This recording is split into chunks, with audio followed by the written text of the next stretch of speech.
محدش هيعرف الصينيه ديت ايه اللي بيستوي فيها غير الناس الاكله بجد، الناس اللي من المؤسسه في القليوبيه. طاسه كبده بالفلفل متغرقين في الليه، مع طاسه كفته كور وسجق وغرقانه في بحر من الليه. لو انت بقى اكله من الجيل القديم فهتعرف المكان دوت فين بالظبط، اما بقى الجيل الجديد فلازم تعرفوا المكان ده كويس عشان هتحتاجوه الفتره الجايه. فانا النهارده عند ابو الهنا في المؤسسه، واحد عالم من اعلام فواكه اللحوم في القليوبيه كلها. وايه سر الزحمه اللي الناس كلها بتجيله من جميع المحافظات عشان ياكلوا احلى طبق عنده، وهو طبق الكفته والكبده. فيلا بينا نشوف الكبده وهي بتتعمل من اولها لاخرها. بينزل بالكبده في الزيت والليه ويفضل يقلب فيهم كده زي ما انتم شايفين. بينزل بعد كده بسر الخلطه، بتكون بقى خلطه هو عاملها كده، بينزل بقى على الكبده ويحط بعد كده بقى الفلفل والبصل. بعد ما حط الفلفل والبصل بقى بينزل بقى بالبهارات بتاعته، الكمون والملح والفلفل وكل الحاجات ديت مع بعضيها، ويقلب الكلام ده كله مع بعضه لحد ما الكبده تستوي. طلبت كوارع بورق العنب، وطلبت طاجن عنتر بن شداد، وطاجن العريس، وطاجن لحمه بالبصل، وطلبت حواوشي، وطبق المشكل اللي انتم شايفينه ده. بدات بطاجن عنتر بن شداد، ممبار مع كوارع مع نخاع مع مخاصي، ميكس بجد رهيب قوي يطلعك المريخ عند عنب على طول. دخلت بعد كده على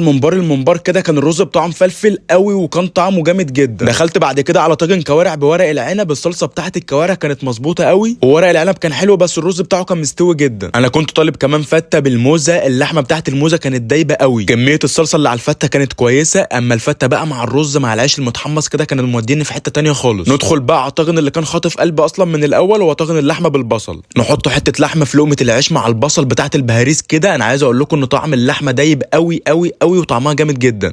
حلوه قوي اللحمه دايبه، والتتبيله بتاعت البصل مع اللحمه مع ده كله جامده قوي. دخلت بعد كده على ورقه اللحمه، بيكون فيها فلفل وبصل وبهاريز كده تحت. اللحمه كان طعمها حلو جدا وعجبني، واخده من الصوص كده اللي كان نازل منها كده مع البهاريز ديت، كان طعمها خطير قوي. دخلت على اشهر طبق عنده، هو طبق المشكل، بيكون فيه كبده وسجق ونخاع وكفته كور. ميكس الكبده مع السجق مع النخاع كانوا مودينا في حته تانية خالص، كان طعمها عظمه قوي. طبعا اكله زي ديت ويسك حلال. ويسك حلال ديت ميه سلطه، بتكون ميه كده معاها طماطم معاها خضار ومشطشطه كده، طعمها حلو جدا. دخلت بعد كده على الحواوشي. بصراحه هو الحواوشي طعمه حلو، بس اللي ما عجبنيش فيه اللي اللحمه كانت مفرومه قوي، انا بحبها فيها قطع كده.